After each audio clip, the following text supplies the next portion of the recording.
so good when you suck my lips. Time didn't ever exist. Yours was so lovely, pretty flower girl. François Etterlé, bonjour, vous êtes directeur commercial Suzuki. Vous présentez au Bol d'Or cette année vos principales nouveautés 2010. Quelles sont-elles? Bonjour Emmanuel, eh bien écoutez, dans l'ordre on a la RMZ 450, RMX 450Z, pardon, qui est une machine d'enduro développée à partir de la RMZ 450. On a également la nouvelle version de la GSM 1250 Hit Bandit, en naked uniquement.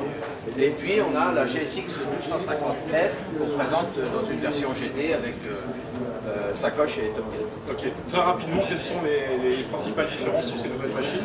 Alors, en ce qui concerne la RM X450, c'est une machine entièrement nouvelle pour nous, donc elle est vraiment adaptée à l'enduro, c'est-à-dire qu'elle a une route 18, les rapports de boîte sont différents, le filtre à air on peut l'enlever facilement pour l'entretenir, il y a un démarreur électrique, elle est décompressée, c'est vraiment le top pour l'enduro.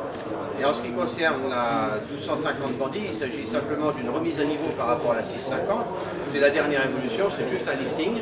On ne l'aura d'ailleurs qu'en naked, on ne l'aura pas dans la version S parce que en 2010 on va sauter directement à la GSX 1250F qui elle est full fairing, c'est-à-dire complètement carénée avec sacoche de gaz aussi. D'accord, on va aller la voir justement, oui. Nouvelle machine. La nouvelle Suzuki GSX 1250F, quelles sont ses principales évolutions? Écoutez, nous sommes partis d'une base de 1250 Bandit qui est un moteur très élastique, donc qui se prêtait très bien à en faire une version GT. C'était une demande de notre clientèle, aussi bien des concessionnaires que du public, c'est d'avoir une machine carénée qu'on puisse également équiper avec sacoche top caisse. Donc tout simplement c'est une Bandit équipée sacoche top caisse. Bon, le radiateur est un peu plus gros, le carénage est un peu plus enveloppant par exemple par rapport à une 650 et on l'équipe d'accessoires comme vous l'avez vu, top caisse, sacoche et puis GPS également. Ça nous fait donc 3 nouveaux modèles qui sont surtout des évolutions. On attendait un petit peu plus de Suzuki cette année, que se passe-t-il? Bien écoutez, je ne vais rien vous apprendre, hein. Suzuki est un constructeur généraliste dans une période qui est très difficile pour l'Occident, donc économiquement parlant, et comme beaucoup de constructeurs, eh bien, il faudra attendre l'année 2011 pour voir de vraies nouveautés. On a temporisé, Suzuki a temporisé pendant une année pour, en ce qui concerne les vraies nouveautés. Ok, donc on ne peut rien attendre de nouveau au prochain salon de Milan? En principe non, on présentera quand même à Milan la version anniversaire de GSX R1000 qui est quand même flagship pour nous, c'est une enseigne pour notre production. Et en principe, les vraies nouveautés arriveront début 2011, mais bon, sait-on jamais, des fois l'usine peut très bien aussi se speeder, se presser et anticiper dans l'année 2010, on ne sait pas. En tout cas, on l'espère.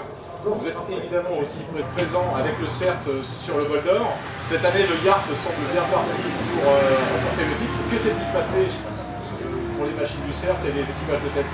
Bien, jusqu'à l'an passé, pendant plusieurs années, nous avons eu 2 machines.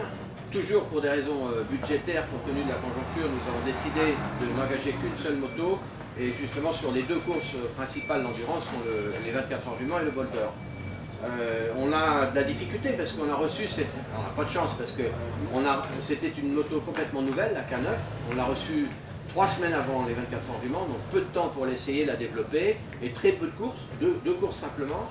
Très peu d'essais parce que aussi bien Guillaume Dietrich, champion de France Superbike, s'est blessé, Vincent s'est cassé la main aussi, donc on avait, et Barry Wendman s'est démis l'épaule 2 fois, donc très peu d'essais, mais on va être compétitif, nous sommes des compétiteurs dans l'âme et on va se battre. Ok, en tout cas on vous souhaite bonne chance pour ce Bol d'Or. Merci François Etterlé. Merci Emmanuel, merci. Okay.